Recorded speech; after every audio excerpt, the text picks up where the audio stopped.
Hi, I'm Blake Rayhans.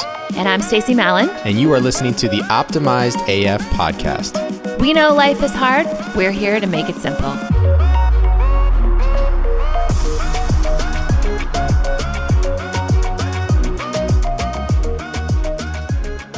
Hey, everybody, and welcome to another episode of the Optimized AF podcast. I am Blake. And I am Stacie. And today we are talking about a topic that I think 99.9% of people can relate to: optimizing your inner circle. And I will start by saying that that I think everyone in the last year has evaluated their inner circle for a variety of reasons, and we can go down some of those rabbit holes today. And maybe you added some and maybe you subtracted some, but we're going to talk about how do you optimize that? Because there's quality and then there's quantity. And I'll say off the top that one big add to my inner circle was Mr. Blake Rayhans in the last year. Because wow, it's been... Well, I've known you. Been probably longer, yes, but you're right. But the inner circle, that's what we're saying. Like the whole... I got to tell you, it felt like getting into like a club. Like I was waiting in line. I went up to the front and I was like, it's like a big dude there with a clipboard, and he's like, bro, your name's not on the list. Like, get to the back. And everybody else kept getting shuffled in. I saw someone flip them a 20. They got in ahead of me. It was really awkward. It was really weird. That is awkward. Yeah. But the person that bribed and they got kicked out of the club later. Because I happen to know that person. So yeah. I have gone through this intentional culling exercise, I'd say, over the last few years. And definitely there are people that there are seasons. So I think you can identify off the top of your head, you can probably think of some folks in your life who have been seasonal, and they may come in and out of your life in a seasonal way. And then we talked about this on the way over here as we were doing prep. You know, there are some folks that quantity is everything. And so they're 300 Facebook friends or 3,000 Facebook friends. For them is their circle. What we're talking about today is your people, your humans, and that inner circle. And how do you cultivate that to create your best possible life? Yeah. I think the rise of social media certainly has led to this artificial value, I'll call it, in the quantity of people that you're connected with. Some of it is even kind of perpetrated by the necessity of business. I'll go, like, if you go into the LinkedIn platform, some people will... I find this, let me put it this way. We had a guest, you probably listened to past episodes, Kiara Hughes, and I think she made a comment to me about, she really is strict with who she connects with on LinkedIn. She doesn't want LinkedIn to become a platform for her where anybody who wants to connect is just like allowed in. Like, she really says, have I met this person? Have I worked with them? Are they in my network? Whereas I know a lot of other people are like, hey, the more the merrier, because I want this massive network, because I use LinkedIn as my social platform to promote my business. And therefore I want the algorithm to reach more people with my reach on the content that I put out. So there, it's like this necessary evil in some cases, that what you use social media for might also be the feeding factor of why you have this focus on volume. But what do you do on a daily basis? And when we say what you do, what is your interaction and your connection on a daily basis with the people around you? And that's what we're really talking about, because when you start to look at who am I truly allowing to influence my life, from my time, my attention, how I spend my time, what are the interests and things that I do, etc., that list should be scrutinized to a certain degree and saying, does this person add or do they take away? Yep. Here's the key, though. Sometimes the answer is the both. Yeah. That's good. That's what a friendship is there for. You're there. Like, this person just took 2 hours of my day because they wanted to bitch and moan and vent about this, about Karen at their job. And I have I've heard this like seriously about Karen for the last month, and it's taking from me. There's give and take in both of these, because that friend also probably adds to your life by being the person you can vent to when you've got to deal with Steve, and he's been a pain in the ass, and you're going back and forth, and there's a give and take, and there's value that's brought. There's some benefit on both sides of it. Yeah. And what we're going to subtract from this equation is children. I'll just say that right off the top. So I don't know if my children listen to this. I think sometimes they happen to. So when we're talking about this circle, I tried to take them out of my inner circle. They came back. Yeah, you tried to extract No, have you them. seen that? There was like a video. Did you know what I'm talking about? Like some TikTok thing, and they were like, you know what? I just don't know how I'm going to deal with these kids. They just won't eat anything. You know what? They're done. They're kicked out. And the husband like walks the kids over and like shoves them out the front door. And she's talking and the mom's talking about something else. Like he's like, oh no, kids, come on again. I guess we can't get rid of you.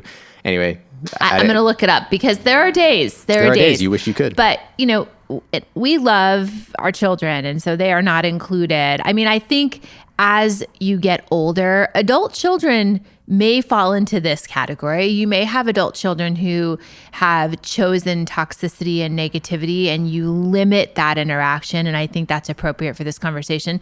I have teenagers, you have littler ones. And so we're not talking about our children, but let's start with your person. Who is your person? I think every human walking the face of the earth, this is my opinion. I don't have this on good authority or clinical evidence or psychological evidence. This is from my own human experience. I think human beings are wired to have a person, their person, and that person chooses you and you choose them. That's my opinion. And I think that because as you get into a relationship where you're each other's person, truly, there is such a level of trust and comfort and value to that relationship that I would say, in your inner circle, you have elements of that, but with your person, it's the strongest connection you have in the world. And so we're talking about, so you have your person. Who are the folks that surround you, that you have connection with on a day-to-day basis, that you would consider your inner circle? And are they, for you, are they the people that help you feel similar to that, which is safe, cared about, loved? And yes, it's okay to say that maybe for you, there's only a few of your family members in that inner circle. It may not be everyone. You may have no members of your family in that inner circle, or all your inner circle might be your family. True. So any of those things, any of those flavors are completely, up to your discretion. It's really about, and I like the way that you framed up the give and take. We've talked about this in business relationships before, that there should be some equality in the power and the trust inside of that relationship. And I think it's very similar to having an inner circle that feeds your fuel and feeds your fire. Yeah. So from the purpose of optimizing your inner circle, what we want to do is talk to you guys about, well, what do I do? What if I haven't done the work of looking at the things that are influencing my life, the people that are influencing my life, my friends, my family, my circle? So first and foremost, don't hand them all a scorecard and then schedule them for one-on-one interviews. Like don't go that route. It's an option, but we would not recommend it. I just don't recommend that. Yeah. So, the thing that you want to do is, first and foremost, you need to do this work yourself.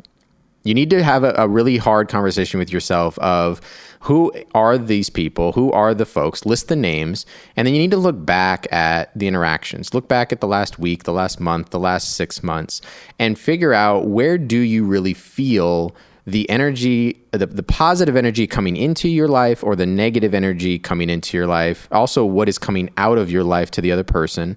And you have to just be very honest with yourself about that. Okay. Yeah. Let's be honest. That's actually my opinion. I think that's actually the easy part of it, because you're not yet involving the other person. You're just asking yourself some questions and you're being honest about the answer. The hard part comes when you have to take action. Because the person that you may have to come to a hard decision of cutting out of your life because it's the best thing for you might be somebody that carries the same last name. Yeah. Might be somebody that's been there for 20 years from when you guys were in high school learning to drive with each other. Might be somebody that you still see on like a daily basis. It might be somebody that is not family friends. It might be a coworker and you sit in the cubicle next to them. Yep. There's gonna be a real hard conversation that's coming down the road. Yeah. And I got this visual, Blake, of, and I know, we just set our wedding date, so I'm sure and I just went to a bridal shower last night, so I'm sure that's all top of mind, but it's almost like when you're young. I've been married more than once, so maybe this is just relevant to my own life. When you're young and you're talking about your bridal party or who's going to be invited to your wedding, right? I find younger people have these bigger celebrations and huge, like 10 bridesmaids, right? The circle is big. And I find as you get older, who you would have for you there on that day. So I think this process tends to happen in your 30s and 40s more naturally, just the energy that you give to others being more intentional. And maybe it's having kids that shifts it, maybe it's not always having kids, but I know your energy is just dramatically more limited once you have children. So that being said, you're being intentional about the energy that you're giving.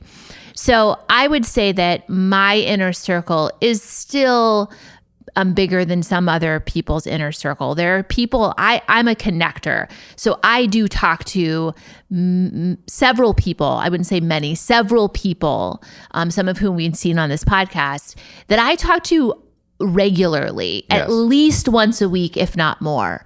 And they're part of my inner circle. There are people I talk to daily. I talk to you daily. I talk to Elle daily, James. So there's a smaller group. I'd say that it's on a daily basis. My mom.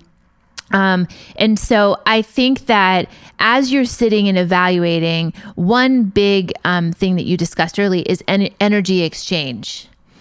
And everyone should take a pause. And everybody's had this at least once in their life, probably more, but at least once.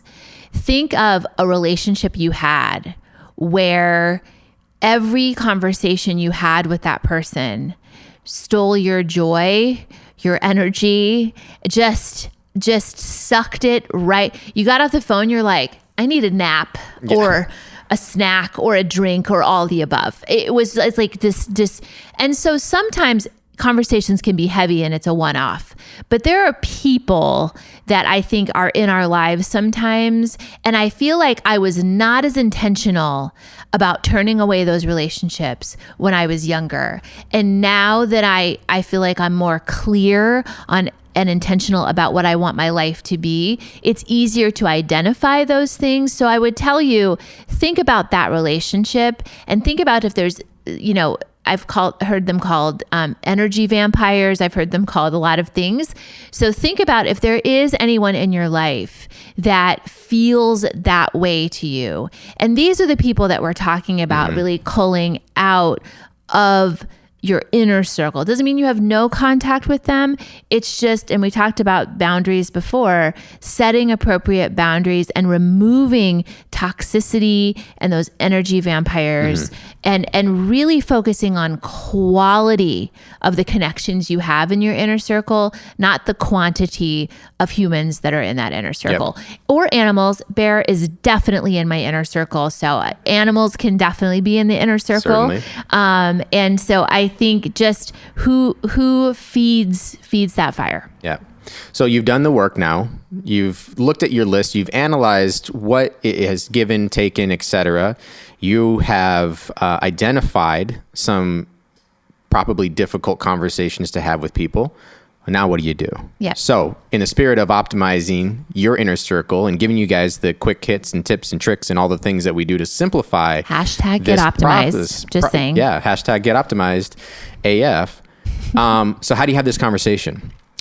It sounds kind of simple, but it is about you. It's not about them, right? You're doing this analysis of people in your life, and it is very them focused. You're trying to say, what did this person do? What did this person say? What did this person? It is not about them in the conversation. It is about you. You have at that moment, if you are sitting at that conversation, you have already made up your mind. It is not a negotiation at that point. I think that's where people really start to get themselves into trouble, is they go into that conversation thinking that there's something there still salvageable. You can go into a conversation and try the intent of making it salvageable and saying, hey, I want you to still be in my life and we need to work on a few things. That's a different conversation. We're not talking about that. We're talking about, I am choosing to remove someone from my inner circle. You've made up your mind. Do not go into that conversation as a negotiation or a possible, it could go this way, that. I don't think that serves you or the other person any justice. You have to know going into it, I need to have a conversation and let this person know how much I value what they have given me in my life. And sometimes the value doesn't mean it's all good. It's just that you've taken value and you've taken benefit from it, and you need to make it the conversation about you and what you need. Yeah. Thank you for that last part. That's really important, about holding on to that. And the only thing I was also going to say to kind of wrap that piece up is, have the conversation. And I'm guilty of this. It is not an easy conversation. So there are some people that just drift. And there's no judgment. Like I said, I am guilty of this. How are you going to have that conversation? How, is it going to hurt their feelings? And I'll say, in the spirit of radical candor, which I talk about all the time in work, it's true in life. And I think saying to someone, it doesn't feel good to have, when we speak to each other on a daily basis, I find I leave those conversations not energized. And right now in my life, I'm being highly selective about how I'm walking through my day and the intention that I have in that. So I think we would just encourage you to have the conversation and acknowledge those conversations aren't easy, and it is right. It's the right thing to do in that situation. Now, you might have some people that, again, seasonally flow in and out of your life, and you don't have the conversation. And maybe you want to leave that door open because they're going through a season of their own, of pain, of change, of evaluation. And that's good too. And just recognizing there's no judgment in the way that energy and relationships sometimes flow. And you might want to think about it this way too. You may go through seasons yourself, yes, right? Somebody else has their seasons, but you go through your seasons. And if you are, well, let's bring this back to sort of a business focus. Let's say you're starting up a business right now, and the season you are in is entrepreneur. I'm 14, 18 hours a day getting shit done. And my circle needs to be quick action people that are bringing value, answering questions. I need to know how you did this before. So I'm bringing people into my circle that have been there, done that. I need this over here. Okay, great. The season I'm in doesn't have time for cousin Jimmy, who is a really good time at family reunions and parties. And when they call, it is a drama-filled shitstorm of a conversation that drains the fuck out of you. Yes. You don't have time for that. Yep. The season you're in is you do not have the time for that. That doesn't mean you cut Jimmy out of your life. You just do not at this moment have the season. So what you're talking about is really important for people to understand, is there are inner circles that change, and somebody may not be in your inner circle, but the door is still open. Yeah. And I had that in my own life, right? Over the last year, is we're coming together as a family. We have, 5 kids. And so my inner circle got really tiny. And I don't apologize for that. We wanted to intentionally spend every ounce of energy. And I dedicated to you, and you dedicated to me. We would continue this podcast. And we trusted that we would do that. And so honestly, my circle got very small. It was, my family, this podcast, and work. And I stopped teaching fitness and other things. I let things go because I was intentional about where I wanted to spend my energy. So I think that's what we're asking you to do. And anytime I come in studio, or we are pre-show, post-show, our conversations are always energizing and a powerful reminder for me. I found it to be very healthy for me. So I wanted to retain that. And so I think that just, I agree. It's a good time to sit back and evaluate. And the next episode the next episode that we're going to do in the next few episodes actually is going to talk about some, this blend of saving space for yourself and self-care, as well as some of the other topics that we've been talking over the last few episodes. And so this ends up like being self-work, this conversation around self-work. And we would tell you, it is the most important thing that you can do for yourself. So just encourage you to, as we always say, get optimized AF and think about, this inner circle in a very intentional way. Yeah. I would venture a guess that for those of you listening, many of you, as you've listened to this episode, had a name pop into your head. Maybe multiple names, but let's just say that you've had a name as you listen to this conversation. There's somebody that came to mind. Hold on to that. Analyze it. There's a reason. Yeah. And you have to really look at the things that we've talked about the seasonality of what that person's going through, what you're going through, what you give, what you take, what you need. You may not have to have that hard conversation. The door may be open, but they're just not currently in the inner circle. But if you truly need to have that conversation, we want to encourage you to have the strength to do it and be very, very secure and confident in your decision to do that. And just we'll leave you with that as an action potentially. Hopefully not all of you have to take that action, but there might be somebody listening who does. And so just know that you have an inner circle still.